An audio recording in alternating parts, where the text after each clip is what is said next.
ए पैगंबर, कहो कि तुमको आसमान और जमीन में रिस्क कौन देता है, या तुम्हारे कानों और आंखों का मालिक कौन है, और बेजान से जानदार कौन पैदा करता है, और जानदार से बेजान कौन पैदा करता है, और दुनिया के कामों का इंतजाम कौन करता है।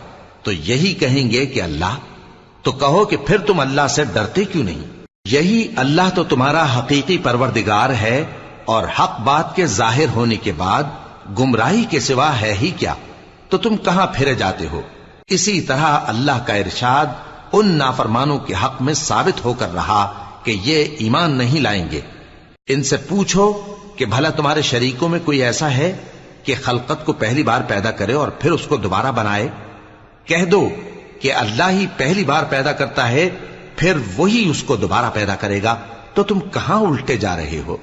पूछो कि भला तुम्हारे शरीकों में कौन ऐसा है कि हक का रास्ता दिखाए